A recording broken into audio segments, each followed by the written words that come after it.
అందరికీ నమస్కారం. నేను మీ Sri Vidya. Welcome to our channel. మనందరికీ తెలిసిన ప్రముఖ ఒగ్గు పూజారులైన మన శ్యామల గారిని చాలా రోజుల తర్వాత మనం కలవడం జరిగింది. నమస్తే అన్నగారు. నమస్తే అమ్మ. కలిసి చాలా రోజులు అవుతుంది. ఎట్లున్నారు? చాలా బాగున్నామమ్మా. మీరు బాగున్నారా? నేను కూడా బాగున్నా.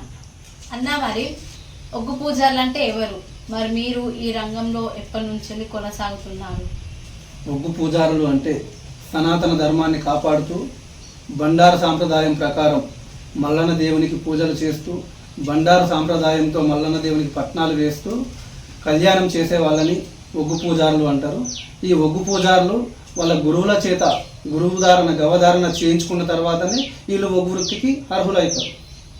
ఈ ఒగ్గు వృత్తి అనేది మేము మా వంశపారంపర్యంగా తాత ముత్తాతల నుండి కొనసాగిస్తున్నాము.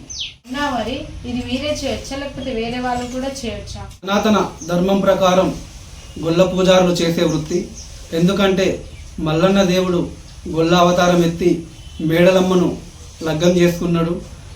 ఆ తర్వాత గొల్ల అవతారం మీదనే కనకరేపల్లె పట్టణంలో గొర్రెలు కాసి గొల్ల కేతమ్మను లగ్గం చేసుకున్నాడు.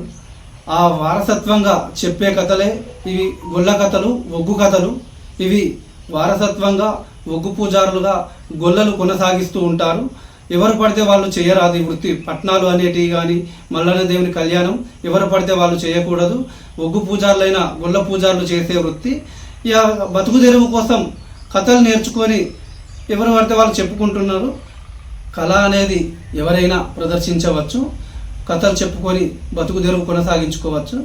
పట్నాలు మట్టుకు ఒగ్గు పూజా విధానం, దేవుని కళ్యాణం మట్టుకు ఒగ్గు పూజారులైన గొల్ల పూజారులు చేస్తారు. చాలా బాగా చెప్పారన్నగారు. మళ్ళీ మరిన్ని మంచి ప్రశ్నలతోని మళ్ళీ మిమ్మల్ని మరి ఒకసారి మేము కలుస్తాము. Thank you sir. కదా, అన్నగారిని అనుకోకుండా కలవడం జరిగింది.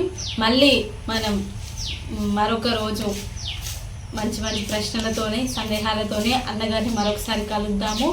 అలాగే మీకేమైనా ఒగ్గు పూజారుల కోసం కానీ ఏమైనా డౌట్స్ ఉంటే మా కామెంట్ సెక్షన్లో కామెంట్స్ పెట్టండి. దానికి మేము మీకు ఆన్సర్స్ చెప్తాము. మంచి మంచి వీడియోస్ చేస్తాము. Thanks for watching. లైక్ చేయండి, సబ్స్క్రైబ్ చేయండి, మా ఛానల్ని కామెంట్ చేయండి. Thank you.